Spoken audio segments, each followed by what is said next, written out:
All right. Okay. Okay. So, what is the topic for the day? I have very short topic for the day. I wanted to take one more topic, but unfortunately, I was not able to prepare the complete notes. So, might be I'll take that in a separate class. Okay. So that's why the topic for the day is very short. So that's just VRF. Okay. I wanted to cover something from virtualization. Okay, but I'm just planning to take it in a single class. Might be on Monday. I'll take the complete virtualization. Okay, don't want to take two short topics for one short complete short topic. Okay, so basically it's after all just like 5%. So just want to take it in single class. Okay, VRF routing. So what is VRF? So VRF is nothing but virtual routing and forwarding. Okay, there is a tagline of light. So let me tell you, these are two different technologies. We have VRF, which is used in service provider. We have VRF LITE, which is used in enterprise. We can use this in enterprise or we can use this in data center. Okay, what is the concept of these two? Concept is very similar for both of the technology. It's basically what it does is, let's say on my router, okay, how many routing table do we see? We see just one instance of routing table. When I do show IP route, I see my routing table. Agree? It might be on a LAN router or it's a ISP connected router. We will see only one instance of routing table.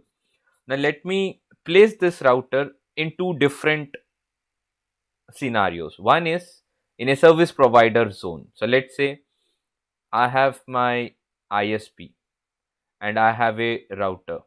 Okay, and this router is connected to multiple customers: customer A, customer B, customer C. So let's say this is how the router is connected to all the different customer. So how many instance of routing table do you think that this router will have? It will have one instance of routing table by default. So if a network engineer from this ISP just through the command show IP route, he is going to see all the different routes from customer A, customer B, customer C, A, B, C on a single instance. Now that is something which can lead to mess up, because I might have 100 of customers and all the 100 lines of different networks will be started showing up in single instance. Now let's say I wanted to do a troubleshooting on customer number uh, 50. Okay, the customer number 50th customer. So I had to scroll it somewhere to the center of the whole command output and then check it out, right? So the more the line, the more complex it becomes in order of troubleshooting. So why don't we create multiple instance of routing table? Now that's interesting, right? So let's say the whole routing table was being created like this. So let's say this routing table RIB is for customer A. This routing instance is for customer B. Now it's very simple. If I want to see the routing for 50, I just make use of show whatever IP route and I say customer number 50. Just assume that is the command. So don't you think that command is going to just give me the route information of that customer itself? Now the troubleshooting becomes easier. So VRF and VRF Lite concept is same. It's just that where you use them. VRF we use in the case of service provider, especially in the MPLS technology. Okay, in the service provider, when we divide the complete routing table into smaller instances, depending upon customers, each customer will have their logical routing table instance. Now that is called as VRF. Now what is VRF lite in that case? VRF lite is used in the enterprise, okay, or I can say it's a subset. It's a subset of the VRF technology. You know, VRF is used with MPLS, but VRF lite we can use it with static route, we can use it with OSPF, we can use it with EIGRP. So basically, let's say this is my enterprise, this is my core router, okay, and I have my routers over here, multiple routers. So let's say I had some internal networks. I had a management network. I had a sales team or a sales network. I had some IT network. So what can I do is my whole routing table over here, and wherever over in the enterprise, you know that wherever you configure the gateways of these networks, so let's assume the gateway was on this. So the routing table would have been increased now, because if you have quite a lot number of teams, the routing table also increases. So why don't we make use of VRF lite concept, so that we create a logical instance of routing table for each team.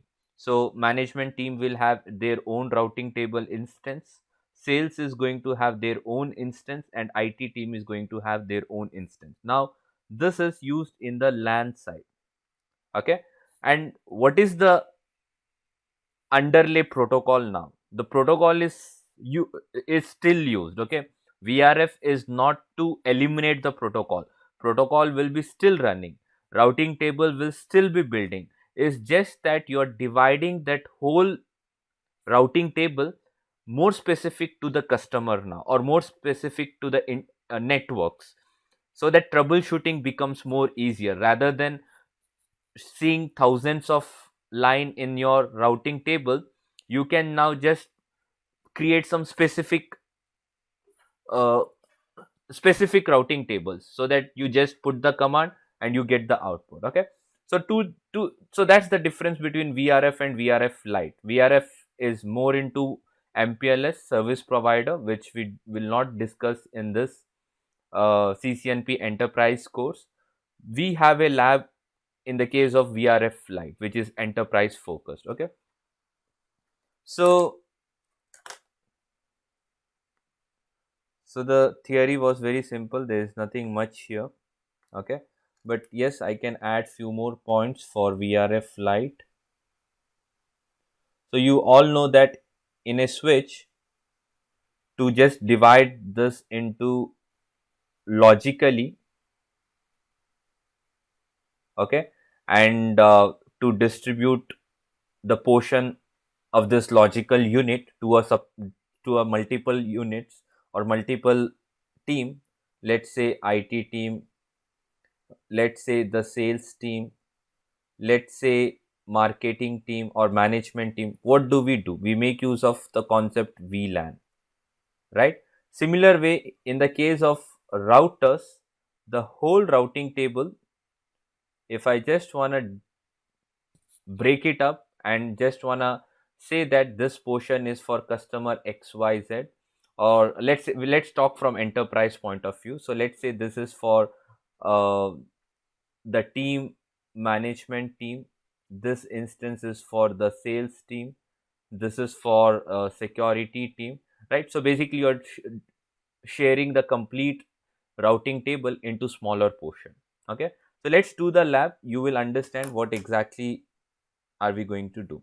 So which portion of the lab have I taken? So basically this portion was very much matching my concept, so I thought of taking up this one. Okay, so let's say this is my ISP router. Okay, this is my ISP router, and the other routers are customers. So for identification, I'm just making use of some country's name. So let's say this is Australia, this is China, and this is Japan.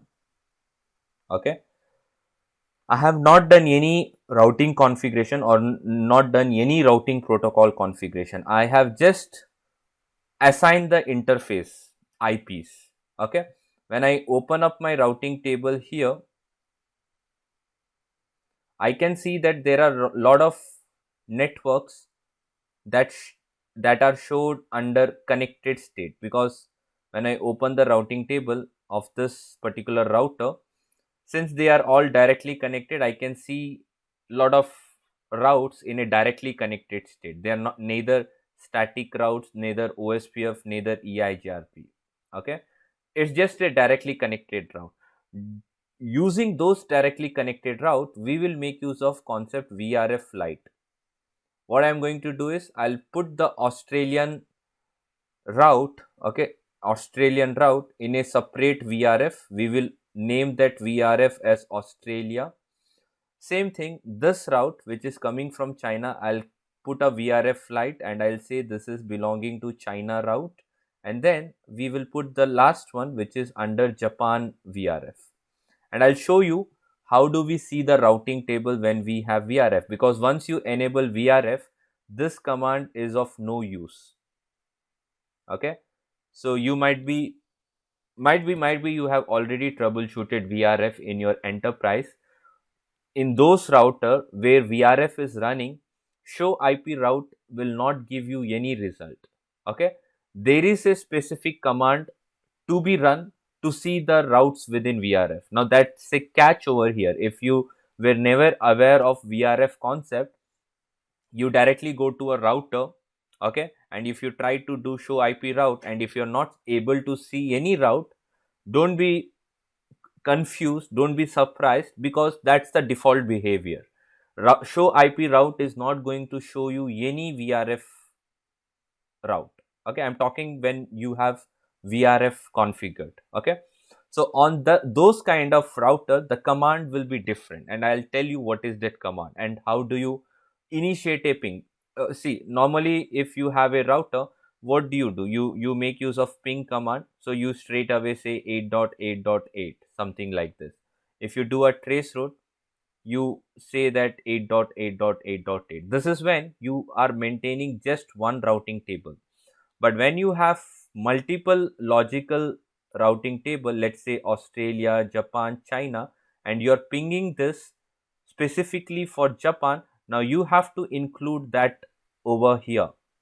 You have to say you're pinging to this destination over on this network. So that is how the VRF will change lot of commands. Your normal ping command is not a importance for me, because my routing tables are different. So I have to say on which routing table are you initializing the ping. Similar way it goes with trace route. You have to define which VRF or the country that you want to focus and you're trying to troubleshoot. Okay, so let's do the lab, you guys will understand. So let me power on this router. Similar way, this router, this is our ISP where I'll run the VRF LITE, and let's take the console.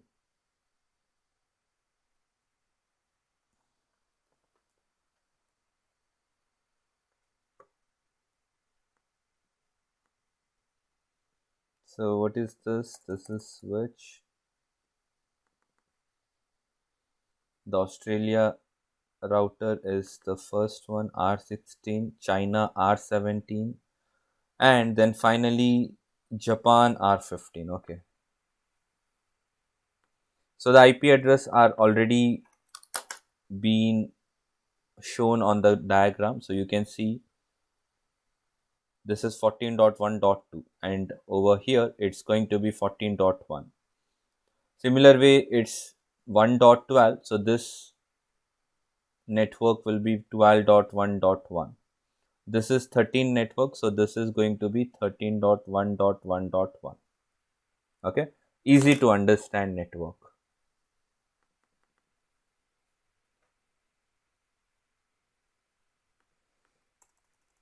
So let me see if I have the IPs. If no, I have to do that configuration. Show IP int brief exclude unassign. So I see there is an IP address 1.2.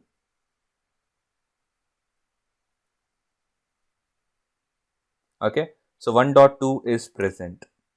What about from China?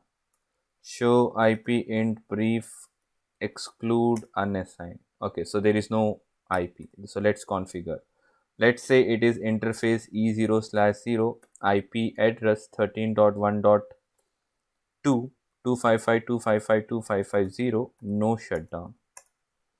Let's go to Japan. Okay, so before that, let's see first. And yes, I have the IP, but that's something different IP. So let's go and change that. So let's say IP address is 14.1.2 255.255.255.0, no shutdown. So let me once validate. Okay, so dot 2 and dot 2. Okay, now on my ISP side, which is that the centermost router, let's say this is my router here, which I have labeled as ISP. So let's see if I have interface configured. Okay, so there is no interface. Conf T.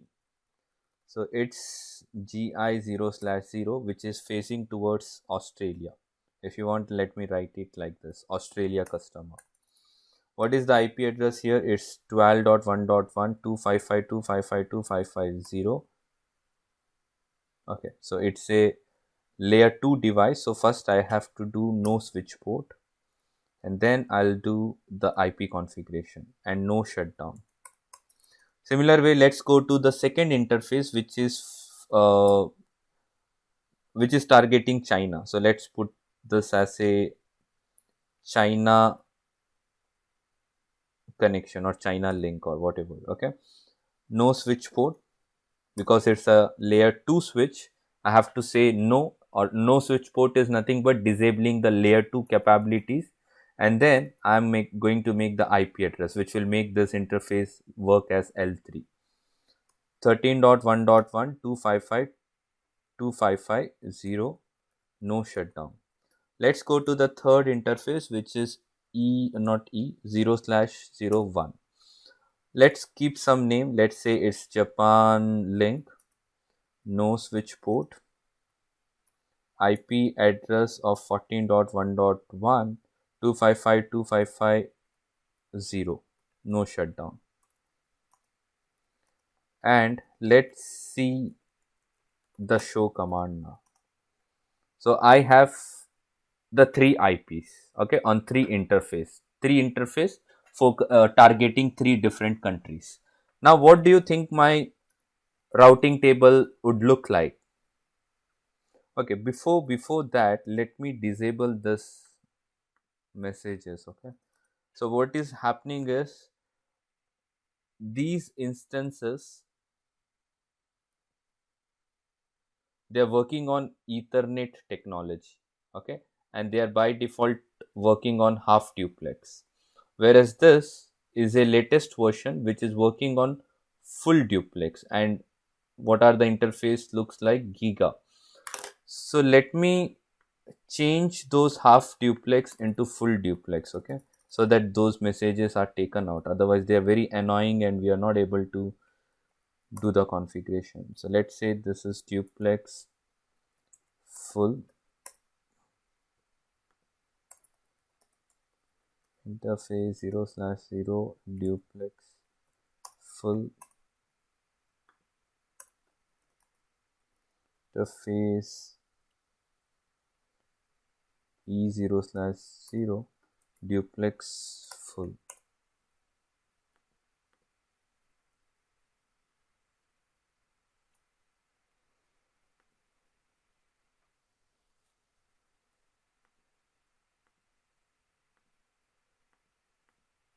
Okay, so looks like it's been taken care now.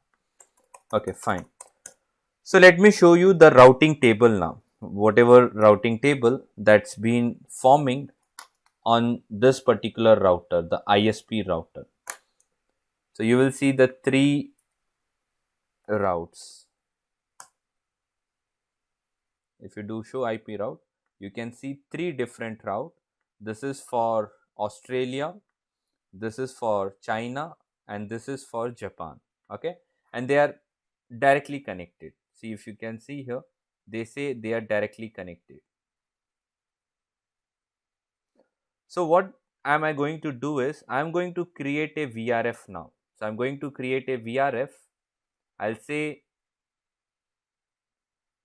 that this VRF belongs to Australia. This VRF will belongs to China.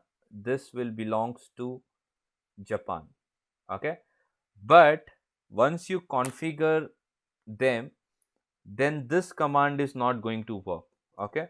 If you do a question mark, you see there are a lot of options available, right? So you have to put the tag mark saying that show IP route VRF Australia, and then you would see this output, whatever you have the network for Australia. Okay, so remember, this is how we put the show command. Similar thing goes with ping command as well. Let's say you're trying to ping their network. Okay, you are a ISP guy and you're trying to ping their IP. So you just cannot ping it from here. This is just going to take the global routing table.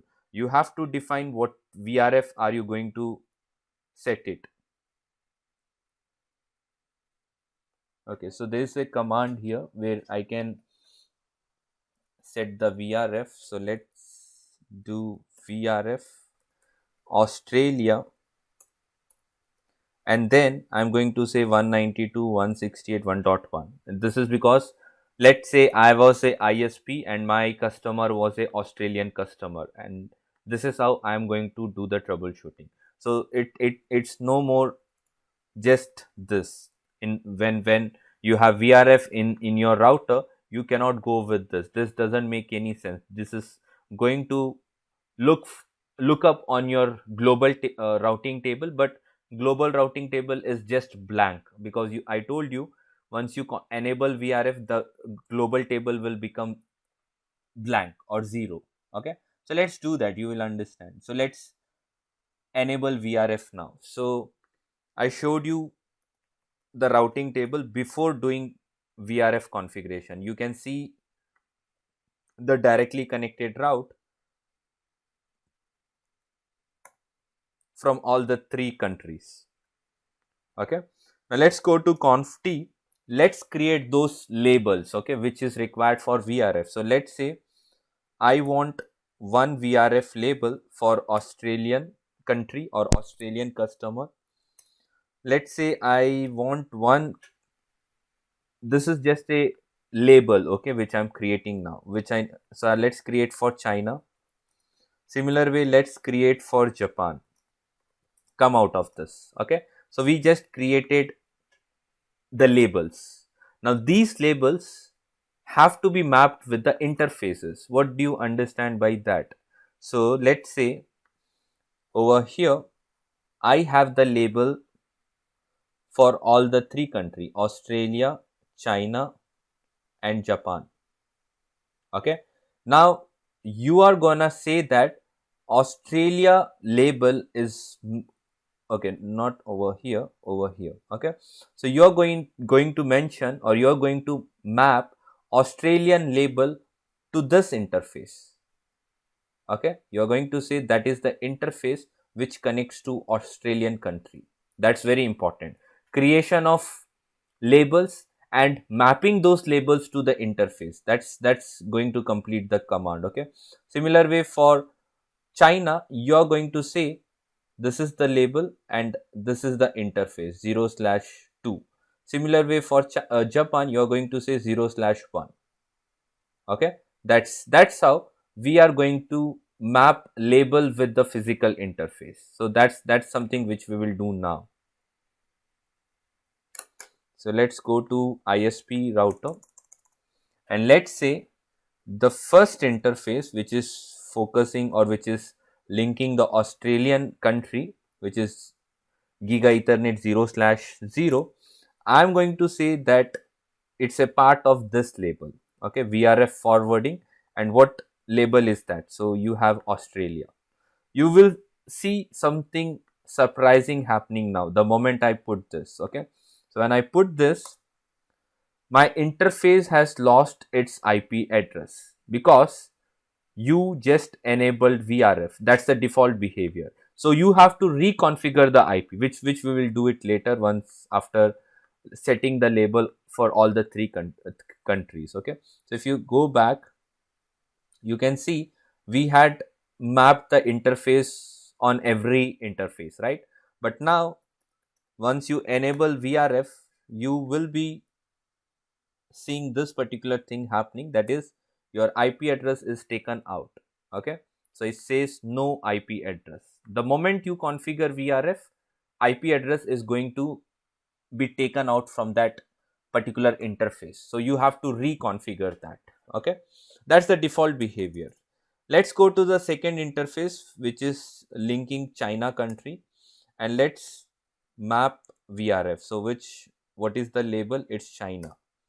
Same thing happens here. The IP address is going to get taken out or removed off from that interface. Okay, I'll go to the third interface, which is linking the Japan country. I say IP VRF forwarding. What is the label? It's Japan. Okay, now time to configure the IP address once again on all the three interfaces. So I'll go once again to the first. I'll start from first, which is 0/0.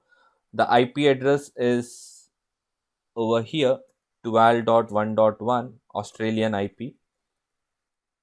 Okay, I'll go to the second interface, 0/2. Now this is the China, which is 13.1. Sorry, that is not one. Okay, that's one, right? It's an ISP, right? Fine. So on ISP, I have kept all .1. Okay, so this is going to be 12.1.1. This is going to be 13.1.1, and this is going to be 14.1.1.1. Okay, so don't be confused. They are all ones. Easier for configuration. So let's configure that 255.255.255.0. Let's go to the last one, which is targeting Japan. So let's say the IP address is 14.1.1.1, 255.255.255.0. Okay, that's all. Now the interface IPs are come up. Also the VRF configuration would be present there. So let me show you one of the configuration. So you see VRF is up, IP is configured. Okay, so that's something which you will observe when you configure or when you do a practical. Okay, now let's see if the VRF is up and running. So the command would be show IP VRF.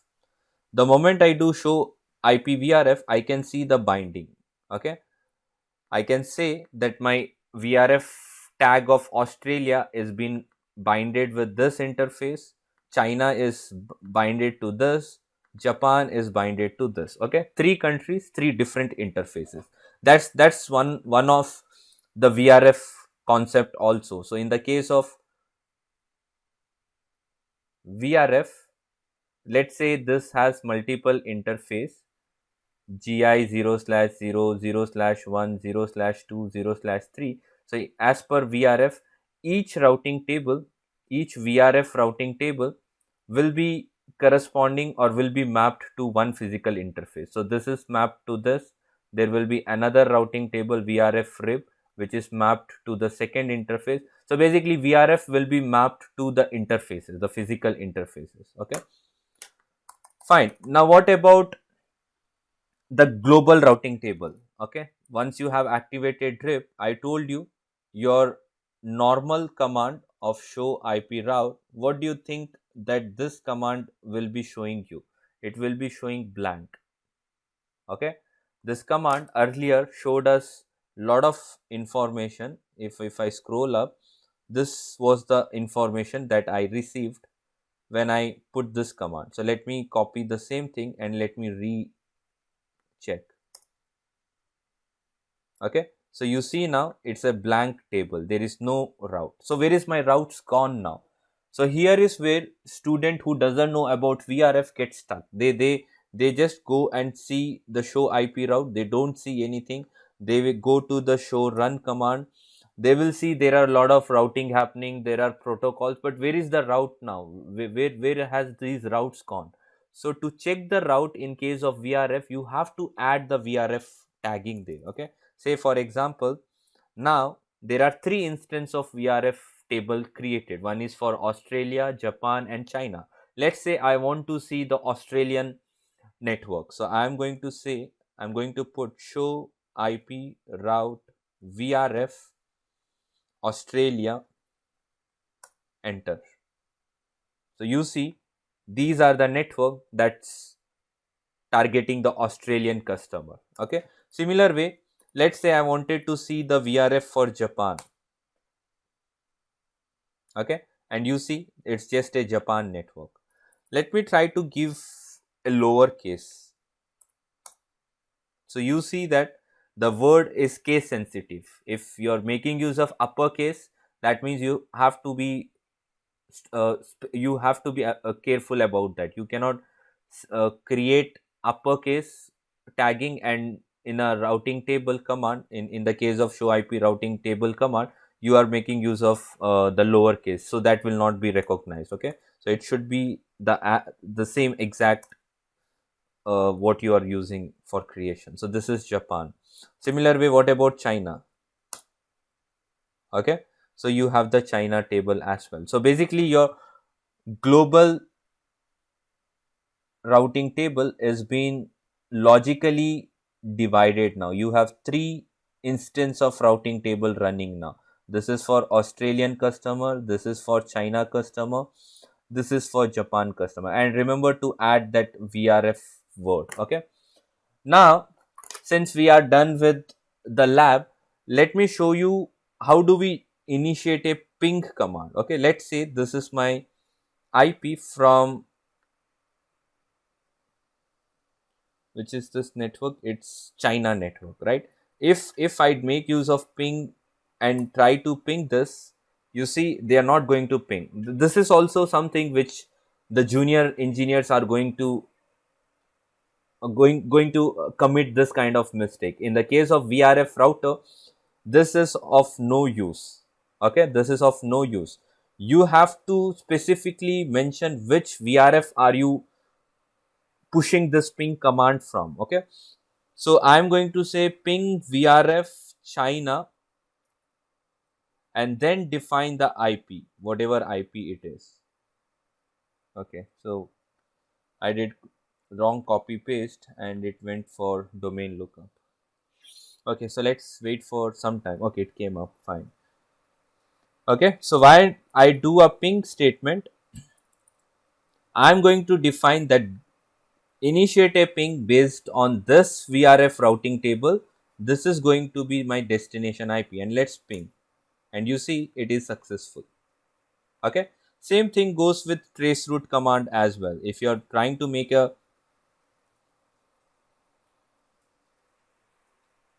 okay, let me wait for couple of seconds so that audio gets stabilized. Okay, so same thing with traceroute as well. I go with traceroute VRF, I'm going to say China and then I'm going to put that IP address. Okay, so everywhere the VRF and the VRF tag will be started making use of that. That's how VRF gets this change when as soon as you create this. Okay, fine. So that ends your topic for the day. I know it's a short topic, that is why I wanted to add the virtualization, but forget it, we'll take it on Monday, the virtualization. Okay, before closing the call, I want to give you a small difference sheet between VRF and VRF Lite. So we have done the lab here and we know how does VRF perform, right? So basically both are same. If you go ahead and if you are a service provider engineer, you will be more talking about VRF, since this is a enterprise focused batch, we are talking about VRF Lite. Okay, so let's talk some simple difference between this. So as you know, VRF is in association, or VRF is enabled in association with MPLS. Whereas in the case of VRF Lite,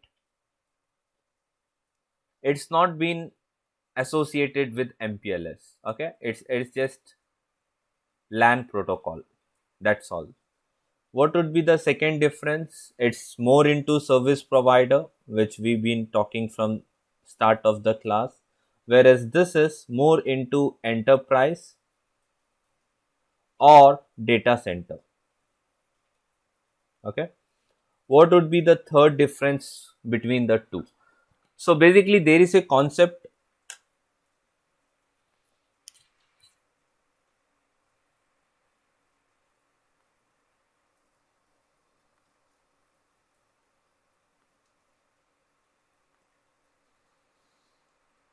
Am I audible?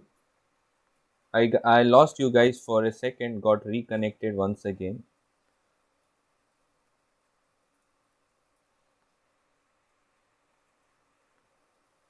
All right, okay.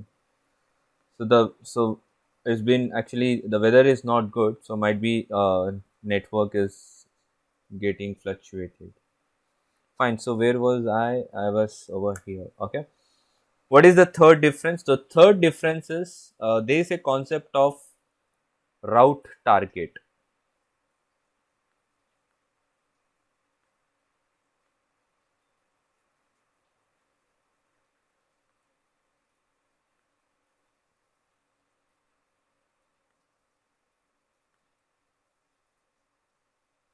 No display. Do you guys see my screen or no?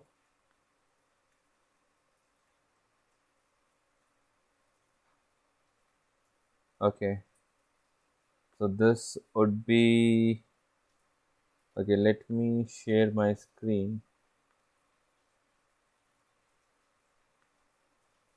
How about now?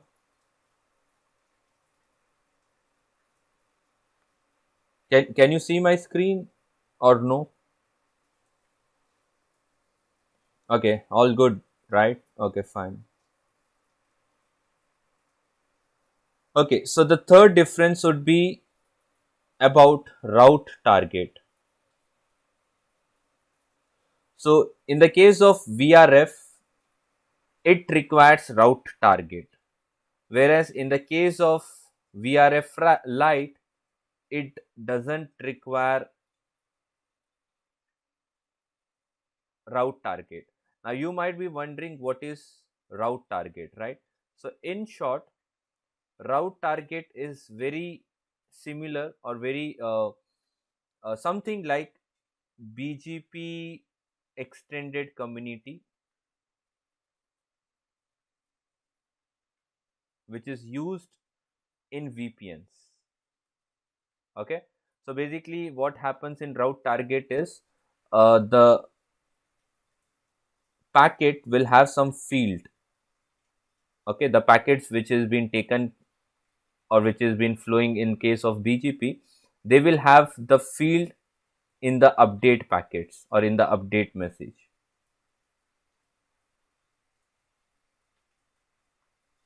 So basically route target is a concept which will be mentioned in the field of the update message. Okay, so in the case of VRF, it's required because we make use of MPLS. So the packet will contain a field for route target. Since VRF is not related to MPLS, we don't need route target, or we don't have to add the route target information in the update message. Okay, it's something like BGP extended community, which we use in the VPN updates. Okay, fine. What is the fourth difference here? So the fourth difference would be this is highly scalable. Why do I say scalable? Because we use this in service provider, and you know that in service provider are connected to customer based. So I have a customer A, B, C, D, so I can easily scale. whereas VRF Lite is used in the LAN segment. So it's between segmenting or scaling between the internal teams only. So when compared with VRF, I can say that they are not very high scalable.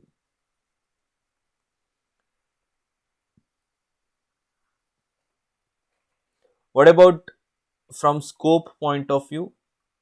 It's used in service provider, okay, which is WAN side, whereas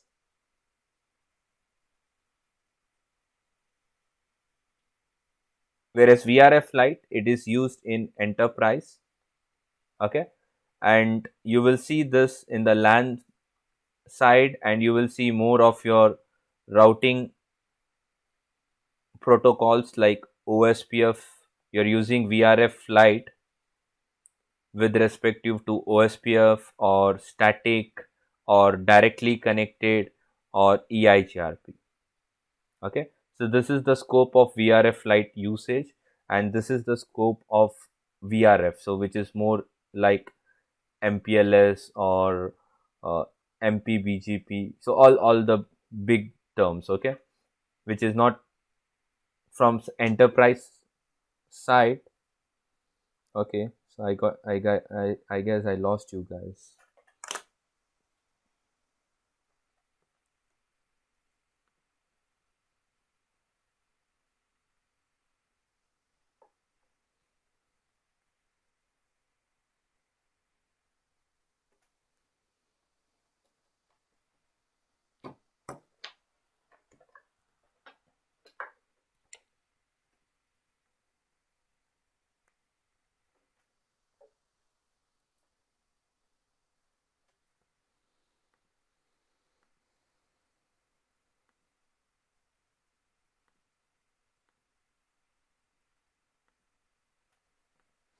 Hey guys, I once again lost you guys. So you guys see my screen, and can you guys confirm me?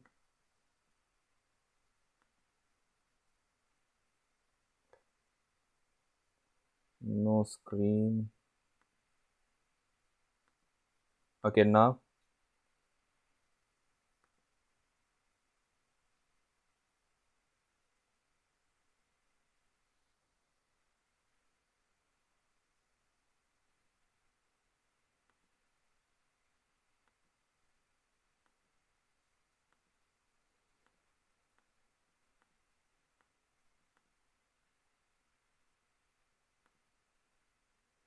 Not sure. I am sharing my screen, but might be because of the network. So we are done with the class. Okay, we are done with the class. There's no more topics for the day. But yes, if you want to have some Q&A, I'll unmute. Okay, you guys are already unmuted, so you guys can let me know if you have any doubt with respective to the topics. Okay, but yes, I would say that once again watch this in your weekend. Might be you lost few things here due to the network fluctuation, so I would say that once again watch this and do the lab practice. And yes, I shared you the Google Drive of all those class notes, which were being covered so far. In the workbook, you will see that there are topics still HSRP, VRRP, GLBP, and straight away to OSPF. Okay, so most of the topics or most of the lab topics are put up in the class notes itself. So you have to refer back to the class notes. Okay, so I'm also trying to put those class notes lab into this workbook. Uh, but thing is, the workbook could be very lengthy then. So to avoid scrolling down, I just thought of placing it in the class notes itself. So basically, you will find the lab in the workbook. Otherwise, you just search in the class notes. So class notes are divided into subtopics, like routing is in separate PDF, wireless separate PDF, switching separate PDF. So it's easy for you to uh, get the lab. Okay. Fine. So is there any question before I wind up this class?